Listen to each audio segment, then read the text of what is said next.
नुआ सरकार आसला परे आमर 2 दिन धरी जो जिलापाल एवं आरक्षी अधीक्षक सम्मिलनी चली आज द्वितीय दिन रे आज विशेष करिकी आरक्षी अधीक्षक सम्मिलनी रे समान जोग देइछंती एवं ये गृह विभाग रो विशेष करिकी शक्ति को वृद्धि करिया पाई एवं साधारण लोकन को त्वरित न्याय प्रदान करिवा पाई आमर गृह विभाग रो शक्ति को आरी वृद्धि करिवार आवश्यकता अछि। या को आधार करिकी आम सरकार मध्य बजेट रे अधिक व्यवस्था करूछंती एवं मु मध्य लोक माने किभଳି भाबरे न्याय पाई परिबे एवं लोक माने शांति रे निज अंचल रे सहबा माने शांति रे बास करि परिबे ये प्रकार रो कथा को विचार को नहीं आम सरकार अनेक गुड़ाए पदक्षेप नेबा पे जाउछंती। सेतिरे जहा आपंकर महाप्रभु जगन्नाथंकर जो रथयात्रा होउची ताकू अधिक सुसज्जित एवं श्रृंखलार सहित समापन करिया पाई एक स्वतंत्र बाटालियन करा जाउची जो 1043 रु अधिक एथिरे विभिन्न सुरक्षा बल सहित कर्मचारी नियुक्ति हेबे एवं होमगार्ड जहाँकि पुनर्नियुक्ति पाई निष्पत्ति आम सरकार नहीं ताकू त्वरित कार्यकारी करने विशेष करके पाखापाखि 2998 जन पुनर्नियुक्ति होमगार्ड क्षेत्र में करा जो थाना मानकरे वेहिकल नहीं 2 व्हीलर हो बा 4 व्हीलर हो एवं जो आयो माने विभिन्न प्रकार जिते फील्ड विजिट करुँच इनक्वारी करुँचे मोटरसाइकेल बा 4 व्हीलर नहीं ताकू अधिक शक्ति देवाई एवं ये इनक्वारी को गति बढ़ावाई से बर्तमान सबु थाना मानकरे ओडिशार 9000 मोटरसाइकेल प्रदान करने संपूर्ण भाव में निष्पत्ति हो सारी एवं प्रति थाना रे मध्य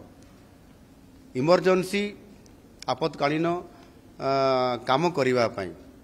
हठात इमरजेंसी गोटे आसीगला सेते बेलू वेहिकल नहीं से ऑन दी स्पॉट को जीवापाई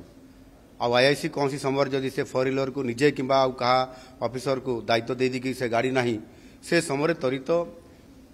यार कार्यक्रम करने आउ गोटे 4 व्हीलर गाड़ी देवार व्यवस्था प्रति थाना रे यह आम सरकार गुरुत्व सह विचार करुँच खूब शीघ्र यह कार्यक्रम करा एवं आपंकर जो इमरजेंसी जोटा आमर अच्छी अधिक शक्ति वृद्धि करने से ERSS 1243 पदवी पूरण करा एवं विभिन्न मेडिकल कॉलेज मानकर विभिन्न समय अप्रीतिकर परिस्थिति होता कारण सेठी 10टी मेडिकल कॉलेज रे 10टी पुलिस फांडी बा आउटपोस्ट नूतन भाव में प्रतिष्ठा करा जाउछि एवं आपंकर प्राकृतिक विपर्यय समय अनेक समय ओड्राफ टीम बहुत बड़ गोटे भूमिका थाए एवं 20 यूनिट अच्छी आम सरकार पुणी आउ 10टी यूनिट प्रतिष्ठा करने जाउछंती ताहा मध्य आमर घोषणा हो सारी अल्प दिन भितर यह संपूर्ण भाव में कार्यक्षम हम एवं प्रति जिले में गोटे गोटे ओड्राफ टीम यूनिट प्रतिष्ठा होउछि एवं आउ गोटे बड़ कथा है ओडिशा स्टेट स्ट्राइकिंग फोर्स जोटा कि OASF कह जाउछि ताहार बहुत आवश्यकता था ता 3टी बाटालियन नुआ भाव में गठन करा जाउछि यह करने द्वारा विशेष करी पुलिस रो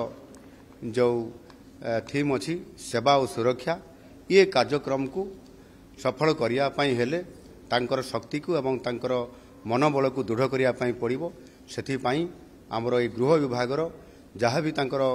डेफिशिएंसी अच्छी अभाव अच्छी ताकू संपूर्ण भाव में पूरण करा जाउछि एवं आगामी दिन में